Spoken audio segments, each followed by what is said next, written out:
Hello everyone, this is Group C. This is part one of my group, other known as my babies.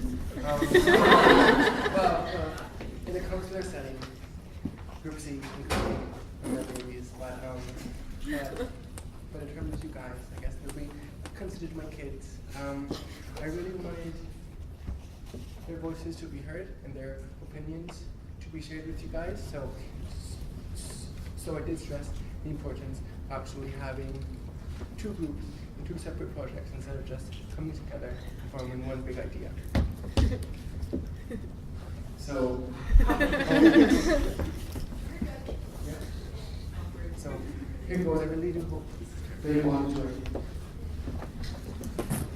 Okay, so we kind of just are going to share some personal stories that relate to us in social injustice in education. Okay.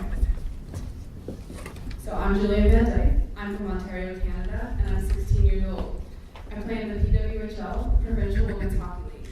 I'm looking to receive a full scholarship to the States for hockey. Eventually, I'm looking to play for Team Canada in the Olympics.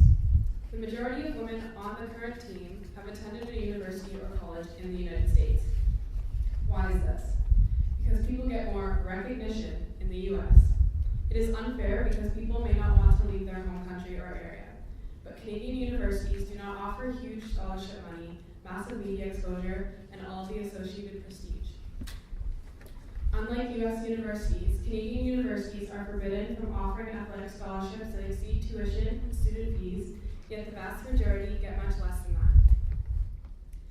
In Canada, the average tuition is $5,000 a year, and the average sports scholarship is $1,060. Most universities in the US offer a full ride scholarship to most athletes, which covers tuition fees, living expenses, transportation, and other forms of special assistance, which can reach over $50,000 easily. Then to add the amount of financial aid, which is $25,000. Hello, my name is Yvonne, and I'll be talking about a personal experience of injustice at my school. Well, at my school, our school district provides the dual enrollment program to all schools, which is an opportunity for students to obtain college courses during their high school year. Well, my school, being located in the south area, doesn't receive the same level of education as the northern area. In my school, we take community college courses while the other high schools take university courses. It may seem as if we are treated equal, but we are not. The level of academics is different from a community college courses to a university, where the courses are more rigorous. Also, taking community college courses doesn't secure that the college credits will be transferable to other universities, where in a university it is.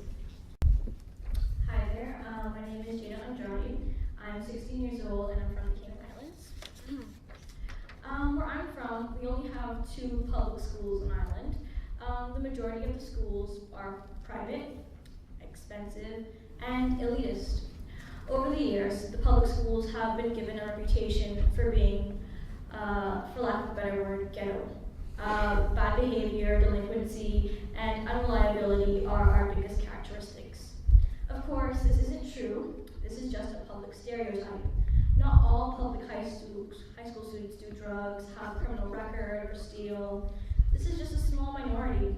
So why is it harder for public school kids to get a job or an internship or a scholarship? Why is the stigma so strong in our community? There's drug abuse in private schools. There's bad behavior in private schools. There's a big difference between being wrong and being discreet about it. There's no reason for social discrimination based on economic status in a small community.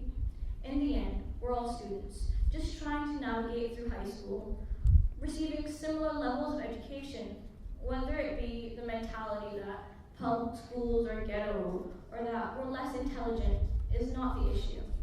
The issue is equal opportunity for all, and no biased decision made that will affect our education. Hello, my name is Kayla. I'm 16 and I'm from Milwaukee, Wisconsin. My school, like many public high schools in my area,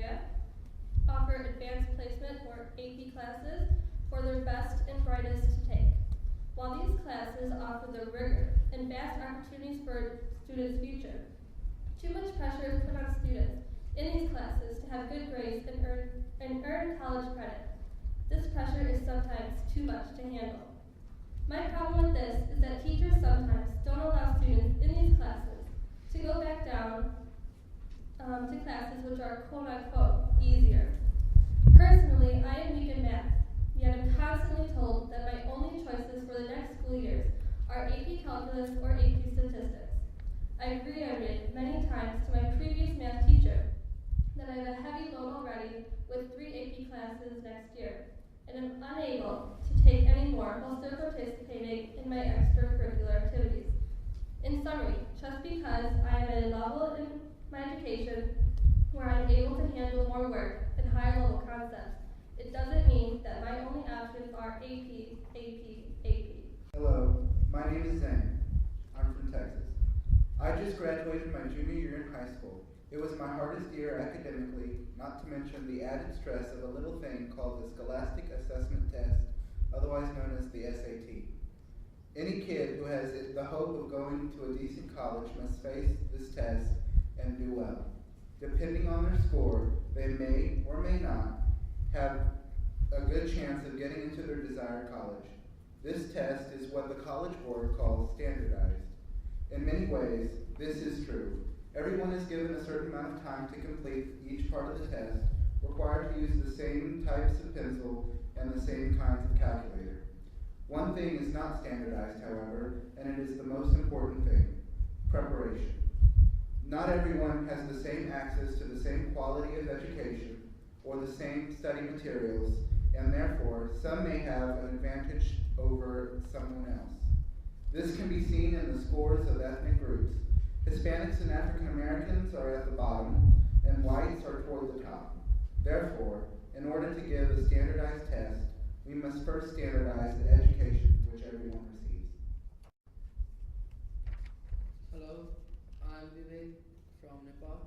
The main thing I'm going to talk about is the unequal distribution of education in my country. Mainly the education in the education sector in urban areas.